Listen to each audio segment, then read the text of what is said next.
Hey everyone, welcome back to the channel. If you're new here, I love diving into books that don't just give you tips, but actually rewire how you think about life. Today, we're talking about one that hit me hard, a book I've recommended to so many friends when they're stuck, doubting themselves, or feeling like they've hit their limit. The book is Mindset: The New Psychology of Success by Carol Dweck.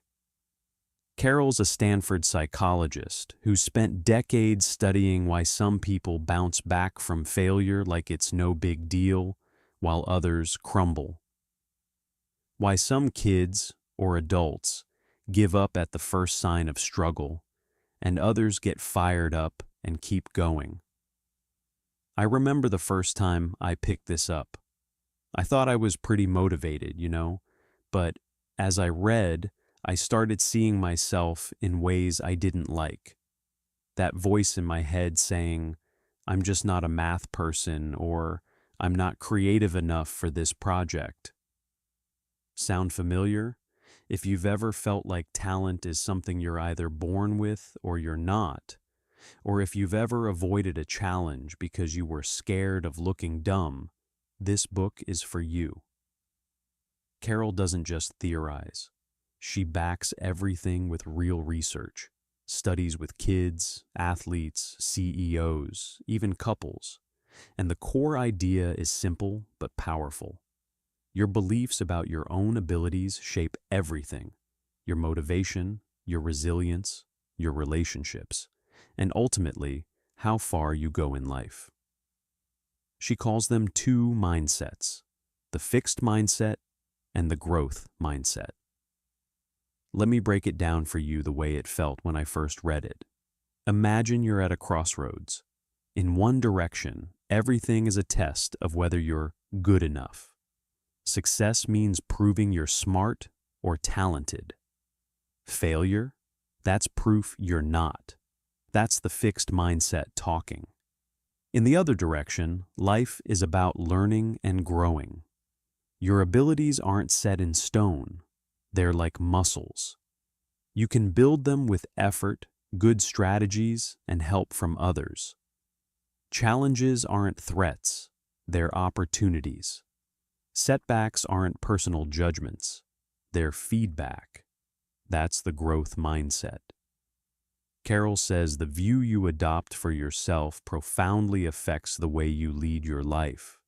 And after reading this, I believe it 100%. It's not just positive thinking fluff. It's backed by how our brains work and how we respond in real situations. So, stick with me.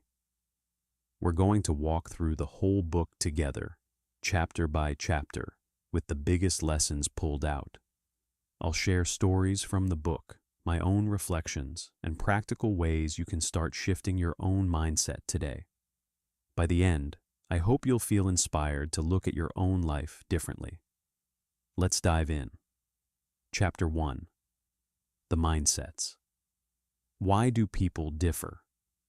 Carol starts with a question that obsessed her early in her career. Why do some people lose motivation and give up after a setback, while others get even more determined? She was studying kids and giving them puzzles. Some kids, when things got hard, said things like, "This is too tough. I must not be smart." They'd shut down. Others, they'd light up. "This is challenging. I wonder what I need to try next." Same puzzle, same age group, totally different reactions. What explained it? Not IQ, not background. It was their mindset. In the fixed mindset, people believe their qualities, like intelligence, talent, personality, are carved in stone. You're either smart or you're not, talented or average. And because of that, every situation becomes a judgment. Am I going to look smart or dumb? Will I succeed or fail? Will people see me as a winner or a loser? Carol shares this story of a student who said, "If you have only a certain amount of intelligence, you'd better prove you have a lot of it." That's the pressure. You're constantly performing to validate yourself. On the flip side, the growth mindset says, your basic qualities are just a starting point. You can cultivate them through effort, learning, and experience. The hand you're dealt isn't the end, it's the beginning. People with a growth mindset don't waste time constantly proving how great they are. Instead, they focus on getting better. Why prove over and over how smart you are when you could be improving? Carol asks. She gives examples from her studies. One kid with a fixed mindset avoided hard tasks because failing would mean, I'm not smart. A growth mindset kid, they'd choose the harder puzzle because it meant more learning. Lesson 1 that stuck with me. Mindsets aren't just abstract ideas. They create entire worlds. In the fixed world, success is about being the best and looking flawless. In the growth world, success is about stretching yourself and developing your potential. Think about your own life for a second. Have you ever turned down an opportunity because you were worried you wouldn't be good enough right away? Or avoided feedback because it might hurt? That's fixed mindset sneaking in. The good news? Carol shows us mindsets can change. More on that later. This chapter sets the foundation. It's not about being optimistic or pessimistic. It's about whether you see abilities as fixed traits or as things that can grow. Chapter 2. Inside the mindsets. Two different worlds now. Carol takes us deeper inside how these mindsets play out day to day. She describes how the same event means totally different things depending on your mindset. Take failure. In a fixed mindset, failure is devastating. It's proof your intelligence or talent is lacking. It's personal. I failed equals I am a failure. So people avoid risks, hide weaknesses, and sometimes even cheat or make excuses to protect their image. In a growth mindset, failure is information. It's not about your worth. It's data on what to improve next. These people analyze what went wrong, adjust, and try again. They get excited about the process. Effort is another big one. Fixed mindset folks often see effort as a bad thing. If you have to try hard, it means you're not naturally talented. Geniuses don't need to practice, so they devalue hard work and might give up when it gets tough, thinking, if I'm really good, it should come easy. Growth mindset people? Effort is what ignites ability and turns it into accomplishment. They love the grind because it's how you build skill. Carol quotes one person. Effort is one of the things that gives meaning to life. She talks about how these mindsets affect your inner dialogue. Fixed, constant judgment. Am I smart? Do they like me? Am I winning? Growth, curiosity. What can I learn? How can I get better? There's a powerful section on how fixed mindset can lead to a judging mode in everything. Yourself, others, even your worth. Growth mindset shifts to a learning mode. One story that really hit me. Carol describes students facing a tough test. Fixed mindset students saw it as a measure of their fixed intelligence. When they struggled, their brains basically shut down learning.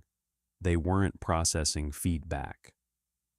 Growth mindset students, their brains stayed active, learning from mistakes even under pressure. Important lesson. The growth mindset creates a passion for learning, not just for looking good. It frees you from that constant need for validation. Ask yourself, when something doesn't go your way, do you feel judged? Or do you feel curious about what to do next? That's a clue to which mindset is running the show in that area of your life. Carol emphasizes that we all have a mix. You might have a growth mindset at work, but fixed in relationships, or vice versa. Awareness is the first step to change. Chapter 3: The Truth About Ability and Accomplishment. This chapter dives into school and achievement, where a lot of us first form these mindsets. Carol shares research with junior high students. They all started with similar skills, but over time, those with fixed mindsets plateaued or declined when things got harder. Growth mindset kids kept improving. Why? Fixed mindset makes you fragile. A bad grade isn't, "I need to study differently." It's, "I'm not smart." So, motivation drops. Some even say they'd study less next time or consider cheating to protect their self-image. Growth mindset kids? They see the bad grade as a signal to work smarter. They seek help, try new strategies, and persist. Their brains literally engage more with errors. She debunks the myth of natural ability as the only path. Many gifted kids with fixed mindsets burn out because they never learn to handle struggle. Meanwhile, average kids with growth mindsets outperform them long term. Carol talks about how praise can reinforce mindsets. Telling a kid, "You're so smart," ability praise, pushes them toward fixed thinking. They start avoiding challenges to keep the smart label. Better praise: "I love how you worked through that tough problem," or "You really persisted. That's awesome." This builds growth. Real-life examples include students who transformed when they learned about mindsets. One group was taught that the brain grows like a muscle with effort. Their grades shot up, especially for those who were struggling. Big lesson here. Ability and accomplishment aren't about proving how smart you are once and for all. They're about continuous development. Intelligence isn't fixed. Effort, strategies, and learning turn potential into reality. Personal touch.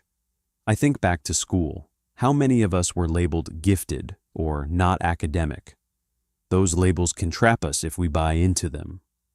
Carol shows us we can rewrite that story at any age. Chapter 4: Sports: The Mindset of a Champion. Shifting to sports, Carol challenges the idea of the natural athlete, the one who wins because of pure talent. She contrasts stars like Michael Jordan with others who relied on natural gifts but faltered when things got tough. Jordan was cut from his high school team. Most people would see that as proof they weren't good enough. Jordan, he used it as fuel. He practiced relentlessly, turned weaknesses into strengths, and became arguably the greatest. Fixed mindset athletes obsess over being the natural or maintaining their superiority. When they lose, it's crushing. They might blame others, avoid competition, or quit. Growth mindset athletes see every practice, every loss, every injury as a chance to improve. They embrace coaching, analyze their game, and keep evolving. She talks about how the natural myth hurts teams and individuals. Coaches who label players as talented create fixed mindsets. Players hide mistakes and stop taking risks. Lesson: in sports and life, champions aren't born. They're developed through passion, effort, and learning from setbacks. Talent is a starting point, not the whole story. Think of your own sport, whether it's fitness, a hobby, or career. Are you waiting to feel naturally good before committing, or are you showing up consistently? Chapter 5: Business, Mindset, and Leadership. In the business world, mindsets make or break leaders and companies. Fixed mindset. CEOs often create cultures of fear, where employees hide problems to avoid looking incompetent. Innovation suffers because no one wants to risk failure. They might surround themselves with yes people who affirm their genius, leading to bad decisions. Think of famous corporate collapses where leaders couldn't admit flaws. Growth mindset leaders, they foster learning organizations.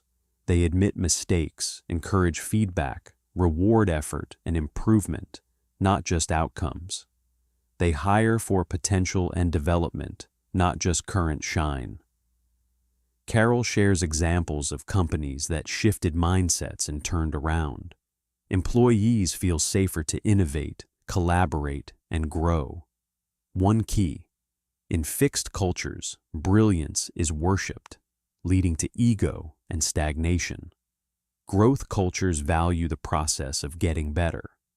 Lesson for all of us: whether you're a leader, employee, or entrepreneur, a growth mindset builds resilience, creativity, and long-term success.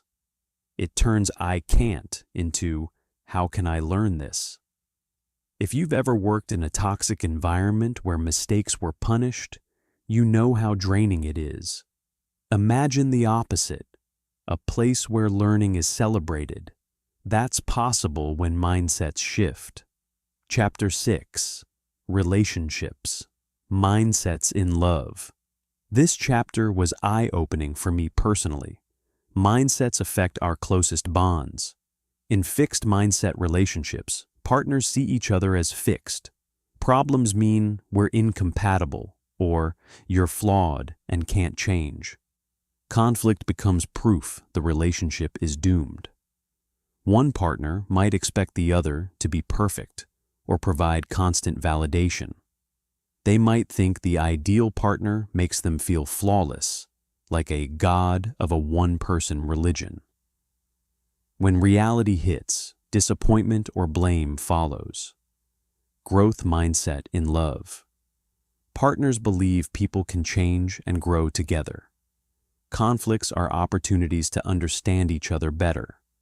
They support each other's development, give constructive feedback lovingly, and work through issues as a team. Carol gives examples of couples who transformed by shifting mindsets, stopping the blame game and focusing on how can we both improve. She notes that fixed mindsets can lead to holding grudges or seeing the partner as the problem, while growth sees the relationship as something you cultivate. Important lesson: no one is perfect, and expecting perfection kills connection. A growth mindset helps you build deeper, more resilient relationships by embracing change in yourself and your partner. Relationships are hard. We've all had moments where we thought, this person will never change. But what if we approached it with curiosity instead of judgment? That's the shift. Chapter 7: Parents, Teachers, and Coaches. Where do mindsets come from? Here, Carol explores how mindsets are shaped early on and how we can pass on better ones. Parents who praise talent, "You're so smart," often create fixed mindsets unintentionally. Kids learn to tie their worth to being naturally good, leading to fear of failure. Better, praise the process, effort, strategies, perseverance, improvement. "I'm proud of how hard you worked on that," or "You really figured that out creatively." Teachers and coaches do the same. Labeling students gifted or slow can fix their potential in their minds. Instead, emphasize that everyone can grow with the right support. She shares interventions where teaching kids about brain plasticity, how it grows with use, improved performance dramatically. Lesson: the messages we send to kids and ourselves matter hugely. Teach love of challenges, intrigue with mistakes, enjoyment of effort, and lifelong learning. As adults, we can reparent ourselves, catch our own fixed self-talk, and replace it with growth language. Chapter 8: Changing Mindsets. The Journey Ahead. The final chapter is hopeful and practical. Mindsets aren't fixed, ironically. You can change them. Carol outlines steps: Awareness. Notice your fixed mindset triggers. When do you feel judged? When do you avoid things? Understand the voice. That inner critic saying you're not good enough is the fixed mindset. Name it. Oh, there's my fixed voice again. Talk back with growth. Replace it. Instead of, I failed, I'm dumb, say, I didn't get it yet. What can I learn or try differently? Take action. Embrace challenges. Seek feedback. Persist through setbacks.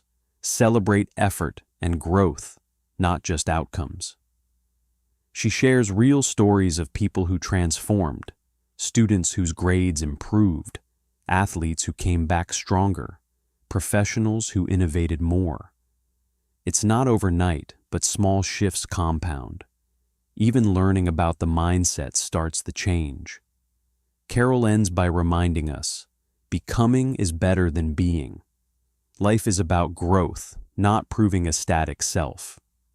So, friends, that's the heart of mindset. Carol Dweck has given us a powerful framework. The fixed mindset limits us with fear and judgment. The growth mindset opens doors to resilience, joy in learning, and real achievement. Key lessons to carry with you. Your abilities can be developed. Effort matters more than you think. Failure is not the opposite of success. It's part of it. Praise and focus on process, not innate talent. Challenges and criticism are friends, not enemies. We can change our mindsets and help others do the same. If this resonated, I challenge you. Pick one area of your life where fixed mindset shows up. Notice it this week. Try responding with growth language. Share in the comments. What's one fixed thought you're ready to challenge? If you haven't read the book, grab it. It's full of more stories and nuance than I could cover here. Thank you for watching/listening all the way through. If this helped, hit like, subscribe, and turn on notifications. Drop a comment with your biggest takeaway or a personal story. I'd love to hear how mindset is showing up in your life. Until next time, keep growing. You've got more potential than you realize. See you in the next video.